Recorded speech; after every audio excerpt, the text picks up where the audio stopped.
of the Indian.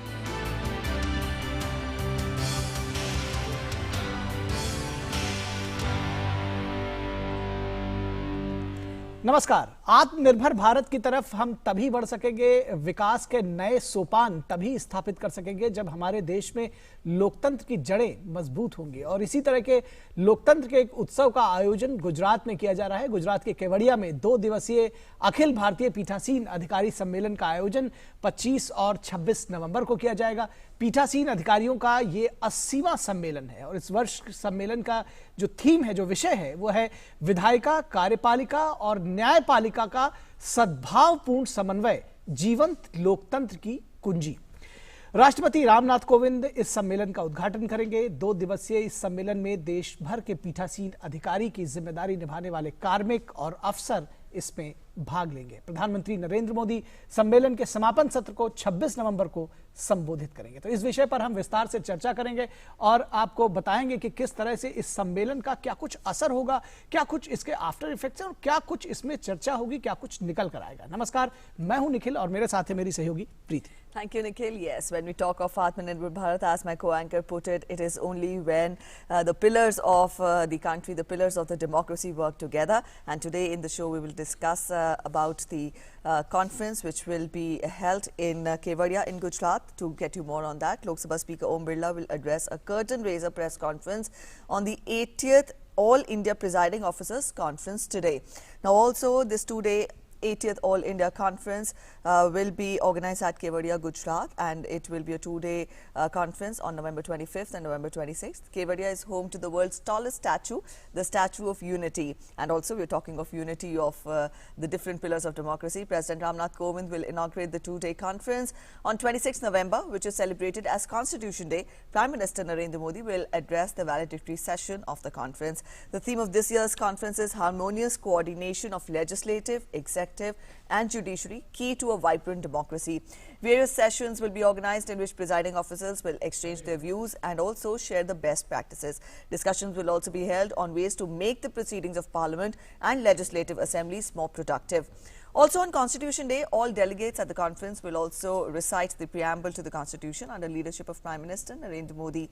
Now, this conference will adopt a resolution at the closing ceremony, and the event will also be attended by Vice President M. Venkaiah Naidu, Gujarat Governor Acharya Devvrat, Chief Minister Vijay Rupani, and presiding officers from various states. To talk more about it, we are joined in by guests also. बिल्कुल, हमारे साथ में वरिष्ठ पत्रकार शेखर अय्यर हमारे साथ जुड़ रहे हैं। जगदीश उपासने वरिष्ठ पत्रकार ये भी हमारे साथ जुड़ रहे हैं। बहुत स्वागत है सर आपका। जगदीश उपासने साहब आपका स्वागत है और शेखर अय्यर आपका भी स्वागत है। इस कार्यक्रम में जब हम आगे चलेंगे तो हमारे 2 संवाददाता शैलेंद्र मिश्रा और शिशिर सेलार भी हमारे साथ केवड़िया से जुड़ेंगे। फिलहाल चर्चा की शुरुआत करेंगे शेखर अय्यर साहब आपसे और जानने की कोशिश करेंगे, जानना चाहेंगे कि ये जो सम्मेलन हो रहा है कितना महत्वपूर्ण है, क्या जरूरत है इसकी, इस सम्मेलन की, और किस तरह से ये एक जिसको कहते हैं कि दिशा तय करेगा लोकतंत्र में, लोकतांत्रिक व्यवस्थाओं का उसके मूल को बनाए रखने में।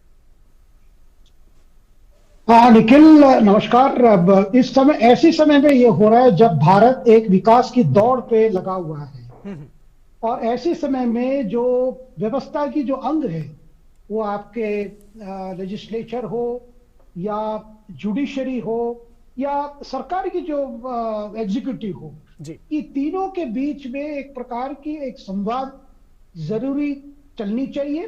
साथ साथ में एक हार्मनी भी आनी चाहिए कि एक शांतिपूर्वक ढंग से, एक प्रकार से स्मूथ, क्योंकि इस समय की जो बड़ी आवश्यकता है कि वो विधायक हो या पार्लियामेंटेरियंस हो या उच्च न्यायालय हो या जुडिशरी हो जी, और साथ में जो सरकारी व्यवस्था में जो लोग काम कर रहे हैं, जो एग्जीक्यूटिव हो, इन सबको बड़ी क्लियर होनी चाहिए कि देश के आगे क्या आगे ये गोल क्या है हमारे।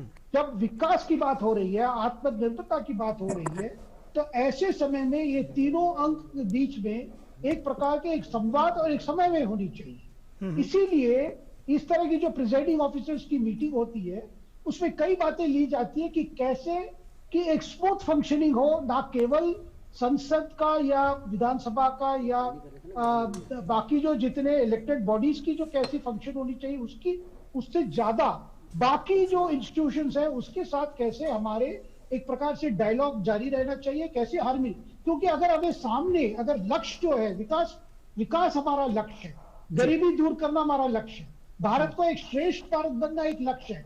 ये लक्ष्य केवल सरकार की नहीं है या सरकार में बैठे हुए जो इस समय की जो भी जो जिम्मेदार लोग हैं उनके नहीं है, ये सबके हैं। तो इसमें जुडिशरी का भी रोल है। जुडिशरी को भी समझना चाहिए कि कैसी सर्कमस्टेंसेस में, कैसी एक परिस्थिति में कुछ कानून पास किए जाते हैं, उसकी आवश्यकता क्या होती, कैसे कुछ पॉलिसी डिसीजन लिए जाते, उसकी क्या आगे विचार क्या है, क्यों किया जा रहा है। क्योंकि ऐसी जब देश का एक दौड़ चल रहा है, जो देश के एक प्रोग्रेस हो रहा है, उस समय सबको मिलकर काम करना पड़ेगा।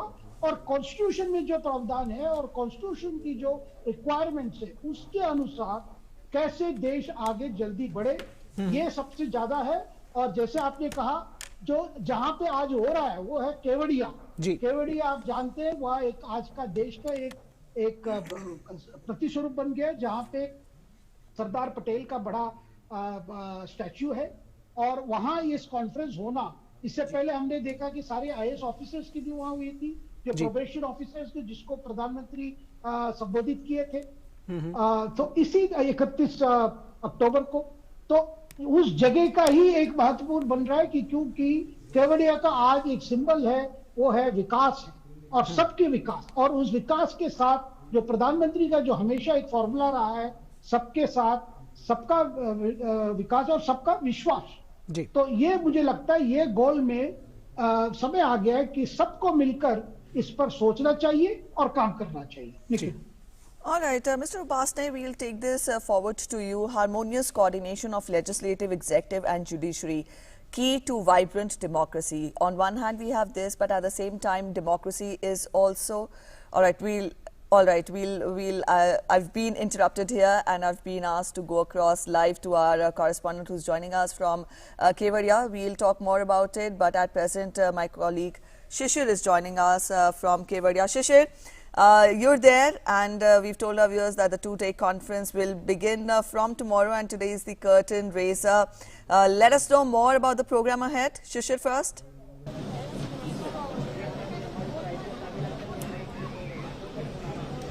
Well, absolutely, Preeti. We talk about the program here. The program will start from tomorrow, and all the arrangements have been done here. The President, the Vice President will arrive here. Prime Minister will also address the valedictory session and the opening. The inaugural session will be addressed by the President here. And this is one of the important programs because the 18th All India Presiding Officer Conference is also going to be held here. As you're rightly speaking about the coordination, the harmonious coordination between the democracy, legislature and judiciary is also important at this point in time. And there has been many sessions have been lined up in this entire two-day conference where the discussion on these three aspects will be conducted here by all the officials here will be attending this event. Before that, let me show you some of the pictures behind me where this conference will be held. This is the Kevadia place where I'm standing right now, where this two-day conference we're going to be arranged here, and all the preparations have been done here by the authorities. Obviously, today there has also been one of the exhibition have also been made here. The exhibition will take us about the history that the Indian democracy also, and how the constitution were made actually. So all these aspects will be covered in this entire exhibition here. So obviously, आपको अपने दर्शकों को सीधे ले चलेंगे press conference में लोकसभा अध्यक्ष ओम बिरला उसे संबोधित कर रहे हैं। माननीय प्रधानमंत्री जी आज देश का नेतृत्व कर रहे हैं, जिनके नेतृत्व में देश सशक्त और मजबूत हो रहा है। 25 और 26 को 2 दिवसीय पीठासीन अधिकारियों का सम्मेलन नर्मदा नदी के तट पर सरदार वल्लभ भाई पटेल की विश्व की सबसे विशालतम मूर्ति के सानिध्य में हम 2 दिवसीय पीठासीन अधिकारियों का सम्मेलन कल से शुरू करने वाले हैं। पीठासीन अधिकारियों के सम्मेलन की परंपरा 1921 से है और ये हमारा 80वां पीठासीन अधिकारियों का सम्मेलन है। कुछ समय अंतराल में कभी चुनाव, कुछ परिस्थितियों में ये सम्मेलन नहीं हो पाया था, इसलिए ये सम्मेलन शताब्दी वर्ष के कार्यक्रम के रूप में मना रहे हैं। 26 नवंबर को संपूर्ण देश के अंदर हम संविधान दिवस के रूप में मनाते हैं। इस बार का सम्मेलन विशेष रूप से हमारे लोकसभा और राज्यसभा के संरक्षक माननीय राष्ट्रपति जी के उद्घाटन सत्र से शुरू होगा। 25 तारीख को माननीय राष्ट्रपति जी के मुख्य आतिथ्य में ये सम्मेलन शुरू होगा, जिसमें देश के उपराष्ट्रपति, राज्यसभा के सभापति माननीय वेंकैया नायडू जी, राजस्थान के, गुजरात के राज्यपाल महोदय, माननीय मुख्यमंत्री महोदय, कांग्रेस दल के सदन में नेता अधीर रंजन जी, संसदीय कार्य मंत्री सहित देश के पीठासीन अधिकारी उसमें उपस्थित होंगे।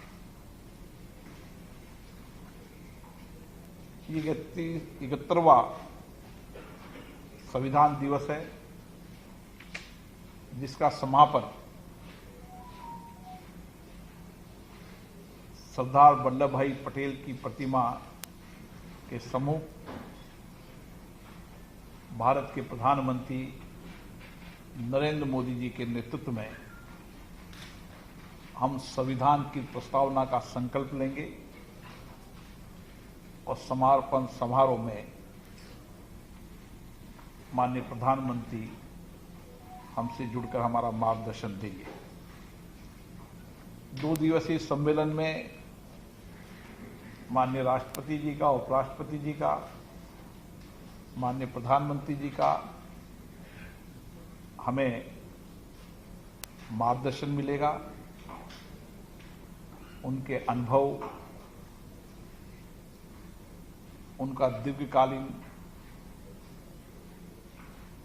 अनुभव का लाभ भी हमें मिलेगा। ये सम्मेलन विशेष रूप से इसलिए भी महत्वपूर्ण है कि हमने इस समय विषय रखा है सशक्त लोकतंत्र के लिए विधायिका, कार्यपालिका और न्यायपालिका का समन्वय से किस तरीके से हम लोकतंत्र को मजबूत कर सकते हैं। भारत के संविधान में तीनों लोकतांत्रिक संस्थाओं को अपने अपने अधिकार दिए हैं। संविधान में अधिकार भी दिए हैं, दायित्व भी दिए हैं और तीनों अंग मिलकर अपनी अपनी सीमाओं के अंदर संविधान की रक्षा का भी काम करते हैं और लोकतंत्र को मजबूत भी करते हैं। हमारे संविधान बनाने वाले मनुष्यों ने जिनकी दूरदर्शिता,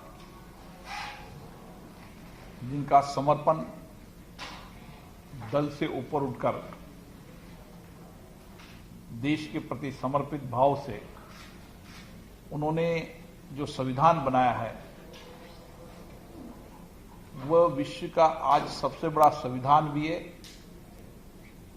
और जिस संविधान के कारण आज लोकतंत्र और मजबूत होता जा रहा है।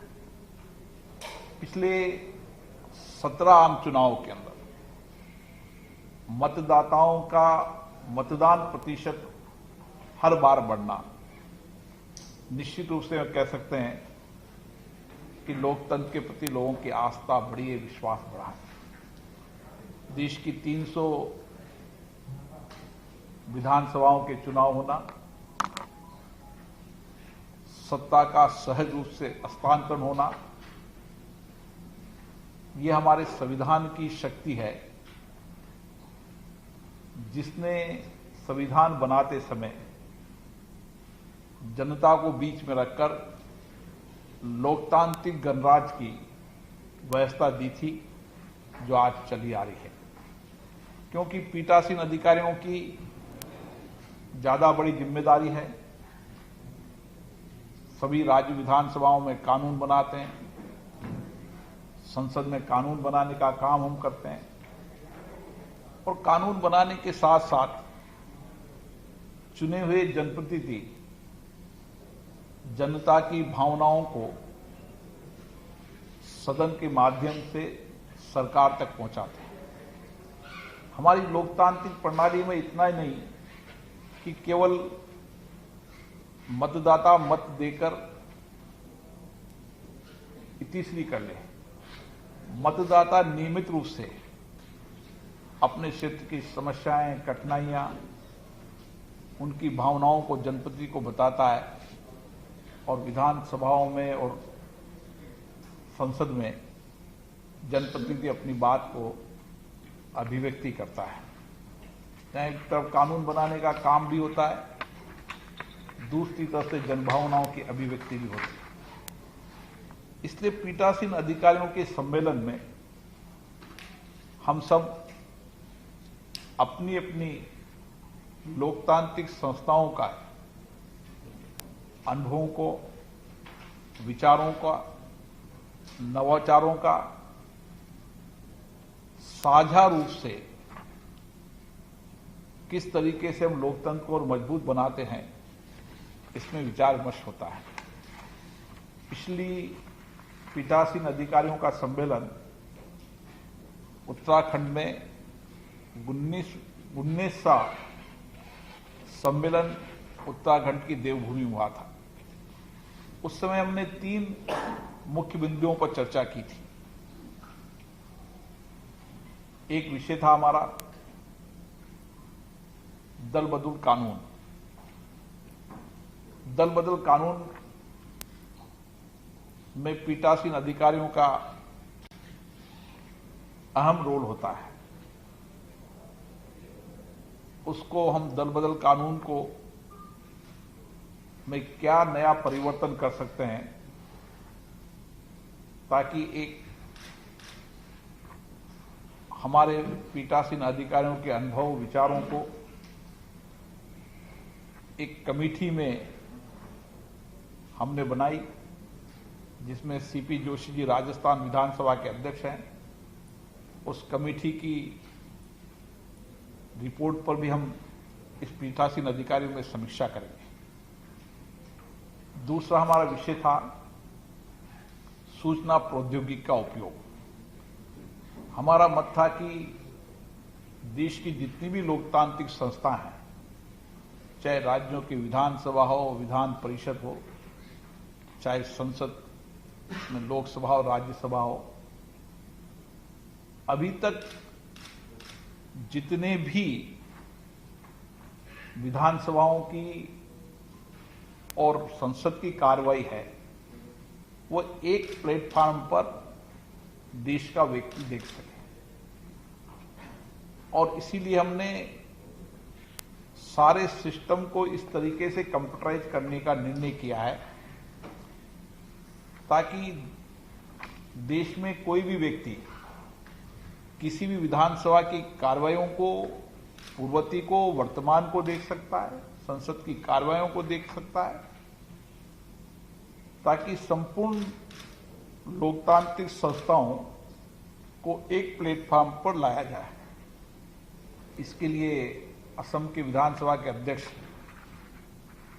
हितेंद्र गोस्वामी जी को इसका अध्यक्ष बनाया है। और तीसरा विषय हमने उस अधिवेशन के अंदर किस तरीके से सदन की कार्रवाई सुचारू रूप से चले, नियम प्रक्रिया के तहत चले, सदन में हंगामा न हो, सदन की कार्रवाई वैधान न हो, उसके लिए सभी विधानसभाएं और संसद एक जैसे कानून पर विचार करें, क्योंकि ये सब चुनी संस्थाएं स्वायत्तशासी संस्था हैं, सबको अपने अपनी विधानसभाओं में कानून बनाने का अधिकार है, लेकिन एक ऐसा कानून जो सभी राज्यों की विधानसभाओं में भी संसद में रहे, जिससे हम सदन की कार्रवाई को बिना व्यवधान के चला सकें। इसके लिए उत्तर प्रदेश विधानसभा के अध्यक्ष इस कमेटी के चेयरमैन हैं, तो उन कमेटियों की रिपोर्ट पर भी हम विचार विमर्श होगा, ताकि हम घोषणा पत्र के माध्यम से इन लोकतांत्रिक संस्थाओं को और सशक्त, पारदर्शी और जवाबदेही बना सकें। मुझे आशा है कि इन संस्थाओं को मजबूत करने में देश की मीडिया का बहुत बड़ा योगदान होता है, जो समय समय पर सदन की कार्रवाइयों को लाइव भी जनता के सामने टीवी दूरदर्शनों के माध्यम से भेजते हैं, प्रिंट इलेक्ट्रॉनिक अन्य साधनों के माध्यम से भी जनता के सामने इन कार्रवाइयों को देखने और पढ़ने का मौका देश को मिलता है। और गुजरात की इस केवड़िया के अंदर भी हम लगातार 2 दिवसीय इन्हीं सब विषयों पर हमारी तीनों लोकतंत्र के स्तंभ को, जिनके अपने अपने अधिकार रेखांकित किए गए, उन पे आपसी सामंजस्य रहे, समन्वय हो, तीनों संस्थाएं अपने अपने अनुभव साझा करें और इस देश के लोकतंत्र को सशक्त और मजबूत और पारदर्शी बनाएं, जनता के प्रति जवाबदेही बनाएं। इसके लिए सम्मेलन आयोजित किया जा रहा है। मुझे आशा है कि इस महान पुरुषों की इस धरती से ये सम्मेलन एक नया संदेश लेकर जाएगा और हम हमारे लक्ष्यों को प्राप्त कर पाएंगे और भारत के लोकतंत्र को सशक्त मजबूत बनाने में ये सम्मेलन योगदानकारी भी होगा, निर्णयकारी भी होगा।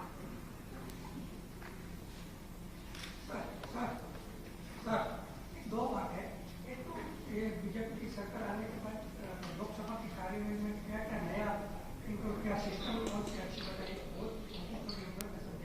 दूसरी बात ये है That was Lok Sabha Speaker Om Birla addressing a press conference ahead of the curtain raiser of the program, which begins tomorrow on 25th. It will be a 2-day program wherein the 80th All India Presiding Officers Conference will be taking place tomorrow, and this is the program which Lok Sabha Speaker Om Birla was talking about. He talked of Samanvay to strengthen the democracy and protect the constitution. He also talked of how in the 17 elections percentage of voters has increased considerably, which also means that the belief of the people in democracy has further strengthened. He also talked of how the interest of the people, the concerns of the people was central while making rather scripting of the constitution, and he also talked of how legislators play the role of conveying the viewpoints, conveying the interest of the people to the government. And also he talked of earlier when the conference was held in Uttarakhand, 3 important points were summarized. He talked of the Dal Badal Qanoon or the party change law. He also talked of how arrangements were made to bring all democratic wings on one platform. Added to that, proceedings of the House should be conducted peacefully and amicably. So these were the 3 points in which were perhaps the summary, which were rather the summary of the conference which was held in Uttarakhand. And this time around, this year, it is the 80th edition of the conference, and it is being held in Kevadia, which is also the home to the world's tallest statue of unity.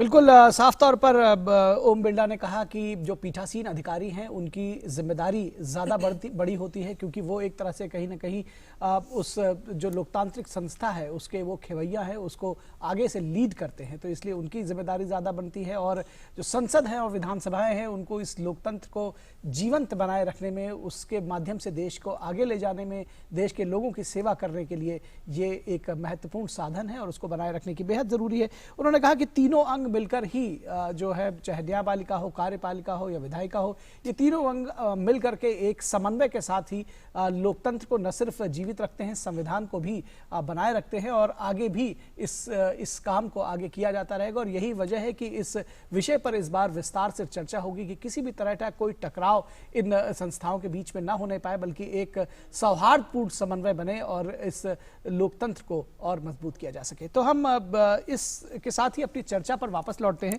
हम चर्चा कर रहे थे, शेखर अय्यर साहब और जगदीश उपासने साहब हमारे साथ में थे। हमारे साथ में हमारे संवाददाता शैलेंद्र मिश्रा और शिशिर सेलार भी बने हुए हैं। एक बार जगदीश उपासने साहब के पास जाते हैं और उनसे चर्चा की शुरुआत करते हैं। Yes, Mr. Upasne, as we heard the Lok Sabha speaker, he talked of how Samanvay is required to strengthen democracy. At the same time, he specifically mentioned about the role which the legislators play. They convey the interests, they convey the concerns of the people to the government. At the same time, he was also very optimistic of how parliament proceedings should be conducted amicably and peacefully. Harmonious coordination of legislative, executive and judiciary, key to a vibrant democracy, is a theme of this year's conference. Put all this together, I would want you to first, talk of how relevant, how important would this 80th edition of the conference be? मुझे लगता है जो उन्होंने topic लिया है, जिस विषय पर वो बात करने वाले हैं, वो बहुत महत्वपूर्ण है और इस समय उसका महत्व इसलिए भी अधिक है कि हम अनेक राज्यों में खासतौर पे और दल बदल संबंधी मामलों में विधायिका और न्यायपालिका के बीच में और एक टकराव की स्थिति कई राज्यों में हाल के वर्षों में उभरी है। तो समन्वय, फिर विधायिका के साथ आपका समन्वय, ये बहुत महत्वपूर्ण विषय पीठासीन अधिकारियों के लिए चुना है। फिर उन्होंने, लोकसभा अध्यक्ष ने एक ये बात भी कही है कि वो विधायिकाओं की कार्यवाही को किस तरह अधिक लाभकारी बनाए, इस पर भी वो बात करेंगे। जो हंगामे की बात उन्होंने अपनी अभी प्रेस कॉन्फ्रेंस में की, जो हंगामा होता है, शोर शराबा होता है, तो किस तरह कार्रवाई को और लाभकारी बनाया जाए। इसका अर्थ यह है कि विधायिकाओं का जो मूल काम है कि जो संसदीय कार्रवाई है उसको पूरा करना और उसके माध्यम से सरकारों को जनता का कंसर्न, जनता की चिंताएं, जनता की आकांक्षाएं उन तक पहुंचाना, उसको कैसे मीनिंगफुल बनाया जाए, इस पर भी वो बात करेंगे।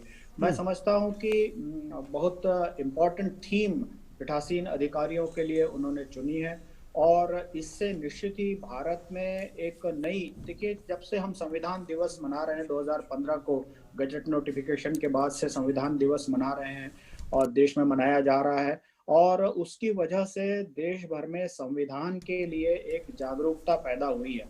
लोगों को ये पता होना चाहिए कि संविधान उनके लिए क्या मायने रखता है। आखिर संविधान में न्याय के, समानता के, भाईचारे के, मौलिक अधिकार के जो विषय हैं उनके बारे में लोगों को जानकारी होनी चाहिए और संविधान किस तरह भारत की जनता की आशा आकांक्षाओं को पूरा करता है, उनकी चिंताओं को सरकारों तक पहुंचाता है, इसके लिए भी इस दिवस का महत्व है। तो ये 25 और 26 ये तारीखें चुनी है, बहुत अप्रोप्रिएट है मैं समझता हूँ। और जो स्थान चुना गया है उससे उपयुक्त जगह कोई हो नहीं सकती। सरदार वल्लभ भाई पटेल इस अखंड और एकीकृत भारत के शिल्पी रहे हैं। उनकी विश्व की सबसे बड़ी प्रतिमा केवड़िया में है, वहां ये सम्मेलन वो कर रहे हैं और विधायिका, कार्यपालिका और न्यायपालिका के बीच में सद्भावपूर्ण समन्वय कैसे कायम हो और किस तरह से विवाद और टकराव के मुद्दों से बचा जा सके, ये बहुत महत्वपूर्ण बात होगी। क्योंकि जब दल बदल कानून की बात आती है, जिस पर माननीय लोकसभा अध्यक्ष ने कहा कि पिछले सम्मेलन में, देहरादून सम्मेलन में उनकी बात हुई थी, उस पर और चर्चा वो करेंगे। खासतौर पे दल बदल संबंधी मामलों में ये टकराव हम देखते हैं और विधायिकाओं की कार्यवाही उसकी वजह से खंडित होती है, उसमें बाधा आती है और अदालतों में मुकदमे जाते हैं। मैं समझता हूं कि लोकतंत्र की मजबूती के लिए भारत 70 साल 72-73 साल का लोकतंत्र हमारे यहाँ हुआ है, उसकी लोकतंत्र उसकी परिपक्वता को दर्शाने के लिए यह थीम जो चुनी गई है, यह बहुत उपयुक्त थीम है। और निश्चित ही मैं 2 दिन के सम्मेलन से मुझे तो उम्मीद है कि इसमें बहुत सारे नए मानक, नए स्टैंडर्ड और तय होंगे, और इसकी वजह से जो संदेश जाएगा, उससे लोकतंत्र के ये तीनों प्रमुख स्तंभ विधायिका, न्यायपालिका और कार्यपालिका में एक सद्भावपूर्ण समन्वय की शुरुआत होगी और वो स्थायी हो सके। जी बिल्कुल, और सद्भावपूर्ण समन्वय की शुरुआत होगी, इस बात की सभी को उम्मीद है। और जैसा कि आपने कहा कि केवड़िया में जहां सरदार वल्लभ भाई पटेल की प्रतिमा की विश्व की सबसे ऊंची प्रतिमा है स्टैच्यू ऑफ यूनिटी, वहां पर इस सम्मेलन का आयोजन होना अपने आप में कई संदेश देता है। फिलहाल हमारे संवाददाता शैलेंद्र मिश्र हमारे साथ में बने हुए हैं और एक बार उनका रुख करते हैं और शैलेंद्र से इस विषय पर बातचीत करते हैं। शैलेंद्र, सबसे पहले तो ये जो आज ये कल से जो सम्मेलन हो रहा है, इसका जो टॉपिक है, जो विषय है, और जिस तरह से लोकतंत्र में इन तीनों जो संवैधानिक संस्थाएं हैं, इनमें समन्वय की बात जो की जा रही है, कितना महत्वपूर्ण है ये, और किस तरह से आप समझते हैं कि कितना जरूरी भी है कि इस विषय पर विस्तार से और खुलकर चर्चा की जाए, ताकि जो गाहे बगाहे जो टकराव जैसी स्थिति कई बार इन जो महत्वपूर्ण लोकतांत्रिक संस्थाएं हैं उनमें जो देखने को मिलता है, चाहे वो न्यायपालिका हो, कार्यपालिका हो, विधायिका हो, वो ना देखने को मिले, बल्कि जो एक बीच का जो समन्वय का रास्ता है, जो विकास का रास्ता है, वो दिख सके, उसके जरिए विकास तय किया जा सके।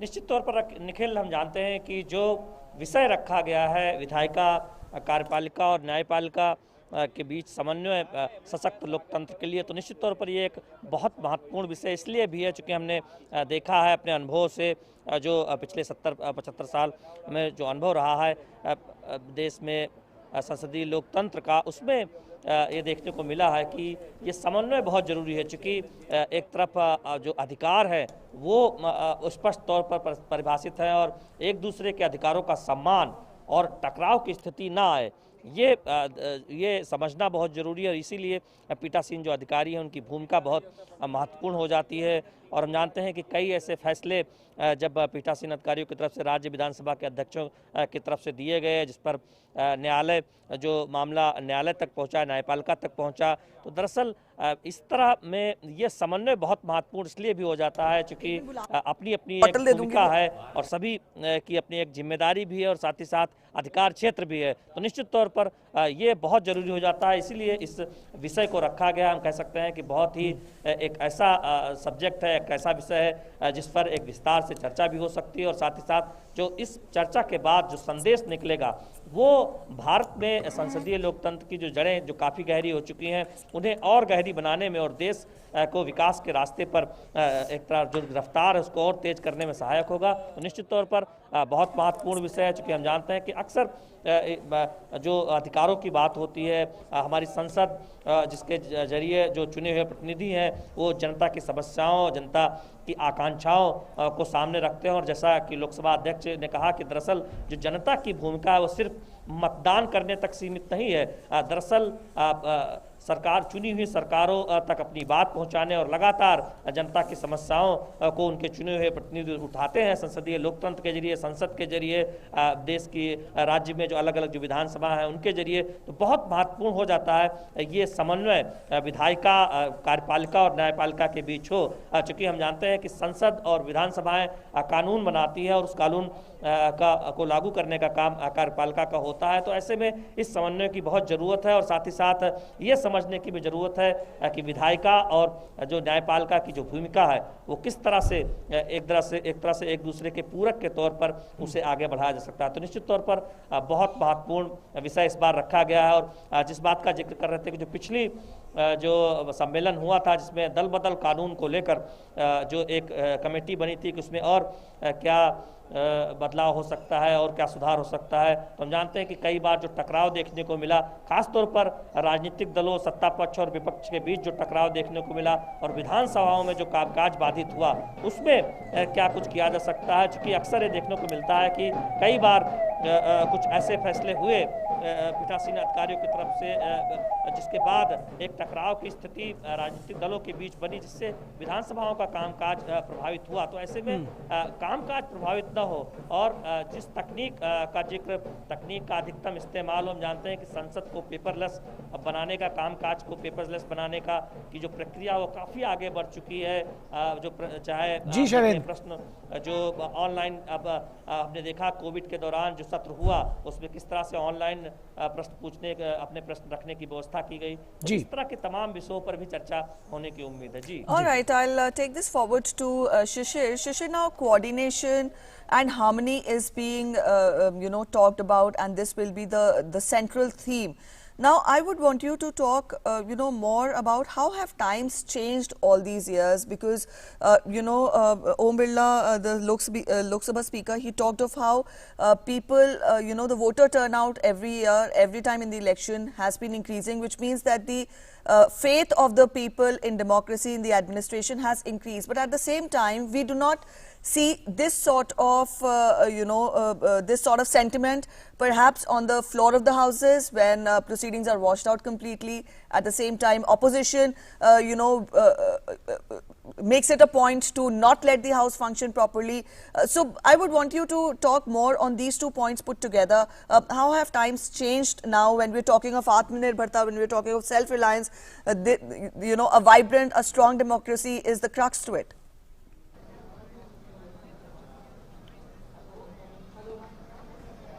Well, absolutely. Preeti, let me tell you an example of it. For any human body, you need a good blood vessels who can flow through the bloods in your body for healthier life also. Even in democracy, your communication is also important aspect here. If you communicate with the people, if you communicate with the authorities here, we can see a lot of problems actually get changed here, resolved here. With this kind of platform you get, where all the presiding officers come together, they will talk about it. There are many challenges in the past. There will be challenges in the future also. But the communication is absolutely one of the important tools that people will have, the officers will have. And that's the reason when all the judiciary, when the executive and the legislative will come and sit on the table, we can see that probably the thought process, the deliberation will be talked about various points, and this will pave the way for the strengthening and opening of the new ways here. As you rightly said, there has been some of the tussle between, at many a times, between opposition parties and with the ruling parties also at the same time. We have seen here the houses were actually standstill over the discussions also. So these are the platform where people can come together, authorities can come together, and they can talk and discuss about the future course of action, that how we can more vibrantly develop this democracy, because that is most important to make a democracy. And we talk about the constitution, you rightly said. Earlier, Prime Minister have started this initiative in 2015, keeping in mind that earlier only the officials, only the the peoples belonging to the judiciary, executive or legislature used to come together and discuss about it. So now the Prime Minister was thinking about either we should not confine it to them only, but let's take it to the people.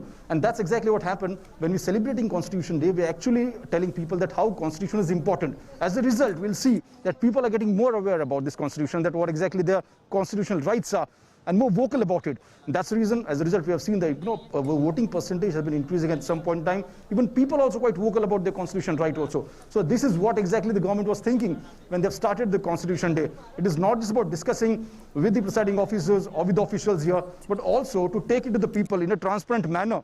Ultimately, the communication is the main key, and that's the reason going forward we'll see that democracy will strengthen with the two-way communication. बिल्कुल, ये एक महत्वपूर्ण विषय है और इस पर विस्तार से चर्चा होगी। फिलहाल चर्चा में एक बार शामिल करते हैं जगदीश उपासने साहब को। जगदीश जी, जिस तरह से देखने में मतलब ये जो भारतीय राज्य व्यवस्था है उसमें जो तीनों अंग हैं, चाहे वो कार्यपालिका हो, न्यायपालिका हो, विधायिका हो, तीनों के पृथक पृथक सबके अपने अपने अधिकार हैं, अपने अपने कर्तव्य हैं। उसके बावजूद और ख़ास तौर पर न्यायपालिका और कार्यपालिका के बीच में अक्सर ये देखने में आता है कि टकराव जैसी स्थिति बनती है। क्यों बनती है ये स्थिति, और क्या आपको लगता है कि किन विषयों पर विस्तार से विचार किया जाना चाहिए कि ऐसी स्थिति ना बने, बल्कि जिस समन्वय की हम बात कर रहे हैं, जिस सौहार्द की बात कर रहे हैं, उसकी वो जो है वो बना रहे? देखिए, कार्यपालिका और न्यायपालिका के बीच में टकराव के मुख्य कारण संभवतः ये होते हैं कि दोनों ही अपने अपने दृष्टि से और कानून की या संविधान के नियमों और उपनियमों की व्याख्या करते हैं, और उसकी वजह से फिर न्यायपालिका उसमें हस्तक्षेप करती है। ये ऐसा बहुत मामलों में हमने देखा है कि जुडिशरी को कब इंटरवीन करना पड़ता है। जुडिशरी को जब लगता है कि उसकी सीमा में अगर कोई एक लोकतंत्र का अंग हस्तक्षेप कर रहा है तब वो इंटरवीन करता है। कई बार हम देखते हैं कि विधायिका और न्यायपालिका के बीच में यह स्थिति आती है कि विधायिका, अभी लोकसभा अध्यक्ष ने बहुत महत्वपूर्ण बात यह कही कि तीनों की अपनी सीमाएं संविधान ने निश्चित की हुई हैं। उन सीमाओं के भीतर सद्भावपूर्ण समन्वय, ये बहुत महत्वपूर्ण बात है कि सीमा के बाहर नहीं। तो वो पहली बात तो यह है कि तीनों की अपनी संवैधानिक सीमाएं हैं, चाहे वो विधायिका है, चाहे वो कार्यपालिका है, चाहे वो न्यायपालिका है। तो क्या वो अपनी सीमाओं को ठीक से रेखांकित करते हैं, ठीक से उनको रिकॉग्नाइज करते हैं, और जहां पर ऐसा नहीं होता है वहां पर विवाद खड़े होते हैं। लेकिन उसकी वजह से विधायिकाओं का कार्य प्रभावित होता है और विधायी काम प्रभावित होता है। बहुत से कानून हमने देखे हैं कि सिर्फ अदालतों के हस्तक्षेप के कारण रुक गए।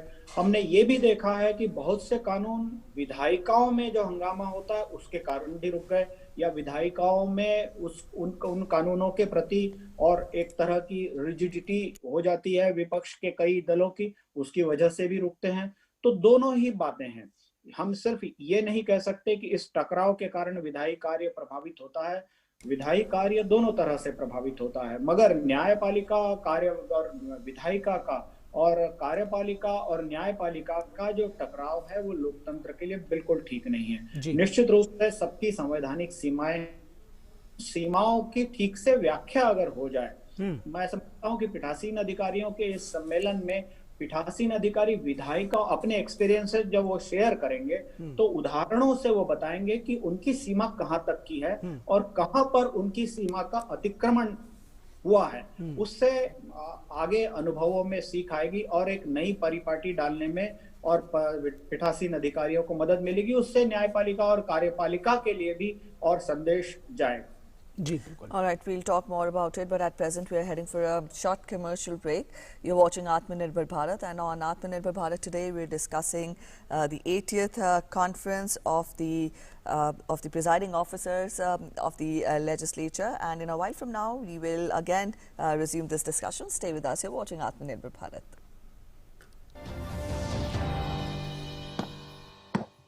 अजी ये तो घर की बात है, जरूरी नहीं कि हर सपना सपना रहे, क्योंकि सपना सच करने का ख्याल जब आया न जाने कितनी खुशियां बैंक ऑफ बड़ौदा लेकर आया। जानते हैं वो क्या हमारे जज्बात हैं, शायद इसीलिए अजी ये तो घर की बात है।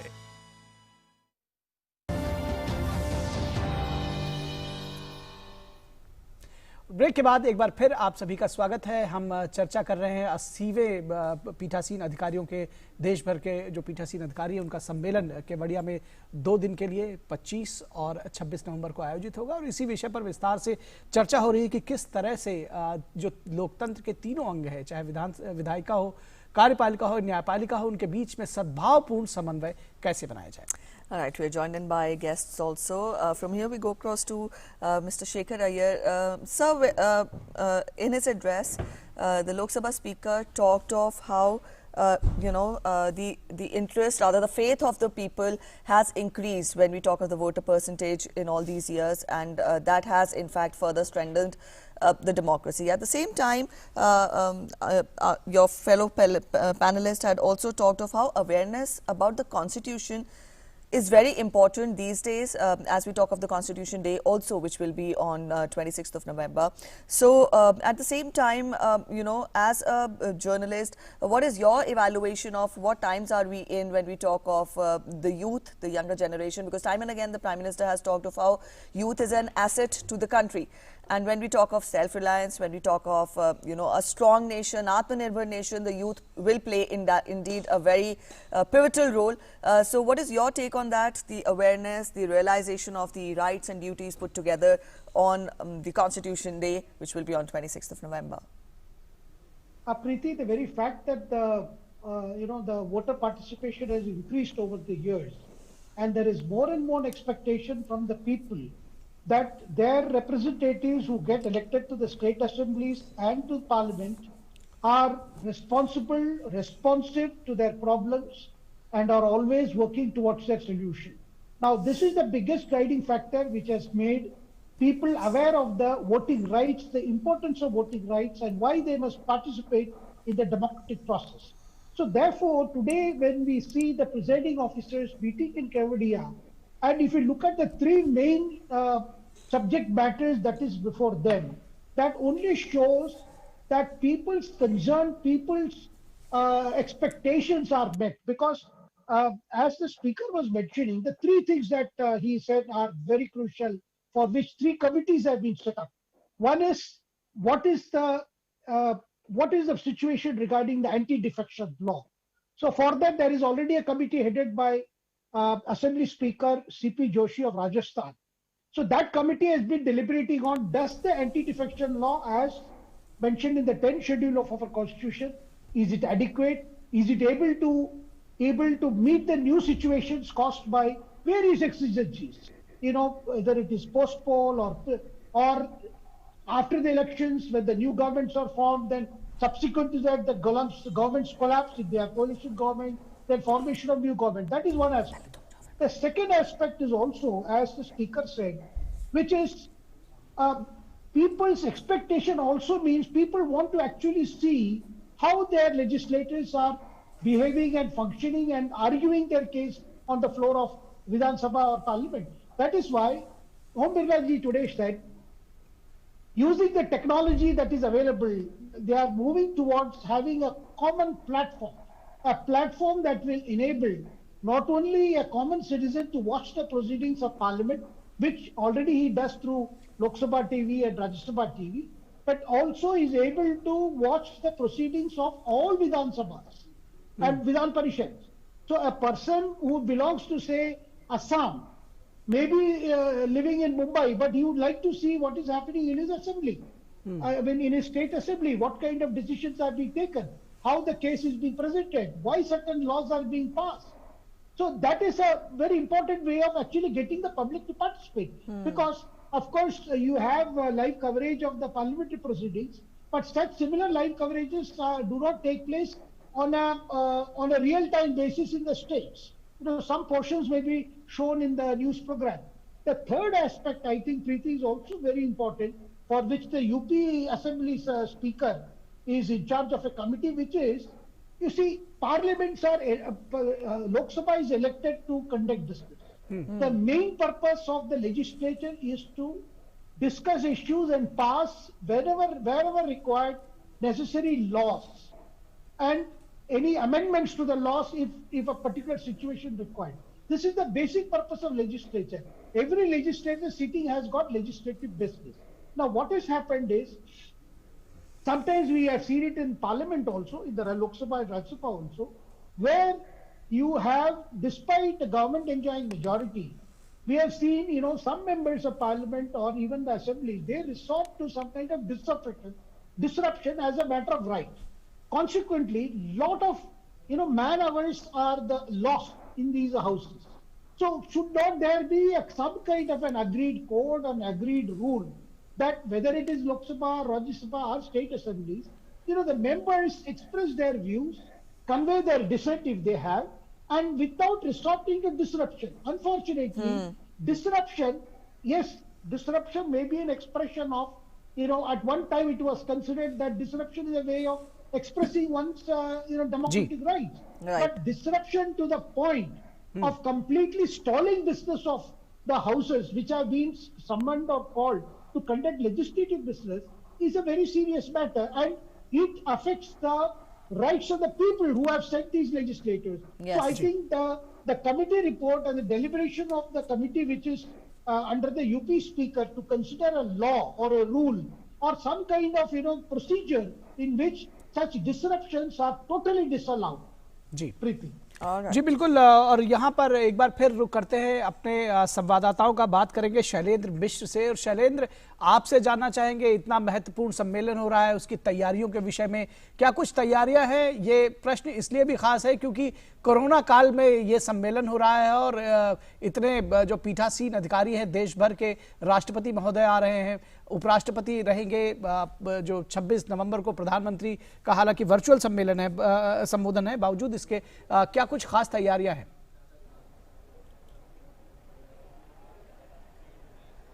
बिल्कुल, एक तरह से कह सकते हैं तो सारी तैयारियां पूरी हो चुकी हैं और जो देश भर से, जो राज्यों के जो पीठासीन अधिकारी हैं, विधानसभा अध्यक्ष, वो अब यहाँ पर पहुँचना शुरू कर चुके हैं। आज 2 बजे के बाद सी प्लेन से लोकसभा अध्यक्ष ओम बिरला यहाँ पर जिस सी प्लेन सेवा की शुरुआत प्रधानमंत्री नरेंद्र मोदी ने एकता दिवस के दिन की थी, उस सी प्लेन से यहाँ पर लोकसभा अध्यक्ष करीब 2:30 बजे केवड़िया पहुँचेंगे गुजरात पर। और ठीक हमारे पीछे आप देखें, ये वही जगह है जहाँ पर ये सम्मेलन होना है। ये टेंट सिटी है जो केवड़िया में खास आकर्षण का केंद्र है। टेंट सिटी, यहाँ 2 टेंट सिटी बसाई गई है, टेंट सिटी 1 और टेंट सिटी 2।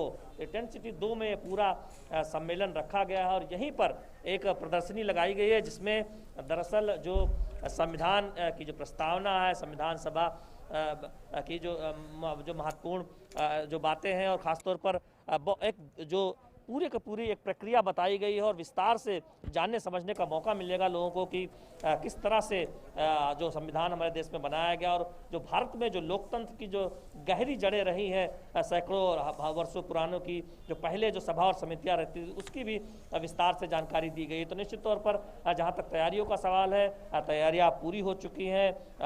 राज्यों के विधानसभाओं के अध्यक्षों का आना यहाँ पर शुरू हो चुका है। लोकसभा अध्यक्ष ओम बिरला अब से थोड़ी देर बाद करीब 2:30 बजे सी प्लेन से यहाँ पर जो एक पट्टी बनाई गई है, हम जानते हैं कि एक विशेष आकर्षण का केंद्र भी है केवड़िया में, जो अंतर्राष्ट्रीय स्तर का यह पर्यटन स्थल इतने कम समय में उभरा है। ये सी प्लेन की सेवा की जो शुरुआत यहाँ पर हुई है, तो निश्चित तौर पर एक तरह से तैयारियां पूरी है और सभी को इंतजार है कि यहाँ से जो संदेश निकलेगा, क्योंकि जो विषय है जिस पर हम हमारे मेहमान चर्चा कर रहे हैं और जिसका खुद प्रेस कॉन्फ्रेंस में जिक्र लोकसभा अध्यक्ष ने किया कि जो समन्वय विधायिका, कार्यपालिका और न्यायपालिका के बीच सशक्त लोकतंत्र के लिए वो बहुत जरूरी हो जाता है, खासतौर पर देश को आगे बढ़ाने के लिए। और हम जानते हैं कि उस विषय पर जब चर्चा होगी तो जो संदेश निकलेगा वो निश्चित तौर पर देश में संसदीय लोकतंत्र की जड़ों को और मजबूत करने में शैलेंद्र जी, बिल्कुल शैलेंद्र जी, तो निश्चित तौर पर आपने देखा कि यहाँ पर तैयारियां पूरी जी। बिल्कुल शैलेंद्र, आपकी बात हम तक पहुंची है, दर्शकों को भी पहुंची होगी ऐसी उम्मीद है। और बहुत शुक्रिया शैलेंद्र आपका इस जो शानदार रिपोर्टिंग आपने की और जो हमें दृश्य दिखाए उसके लिए भी। और शिशिर सेलार, आपका भी बहुत शुक्रिया। हम अपने जो दोनों खास मेहमान हैं, शेखर अय्यर साहब और जगदीश उपासने, वरिष्ठ पत्रकार, आप दोनों लोगों का बहुत शुक्रिया करते हैं कि आप इस कार्यक्रम से जुड़े और आपने अपने महत्वपूर्ण विचार जो है वो हम तक प्रेषित किए, हमारे दर्शकों तक पहुंचाए। So with this, we close this edition of Atmanirbhar Bharat. Today we discussed about how important this 2-day 80th conference of the presiding officers will be, which is being held in Kevadia in Gujarat. It will be a 2-day conference, and our reporters put in the inputs, told us about the program which will be ahead. We also had a press conference coming in of Lok Sabha Speaker Om Birla, who listed out the important priority areas which will be taken up in this conference. With that, we'll end this edition of Atmanirbhar Bharat here. Thanks for watching. Bye-bye.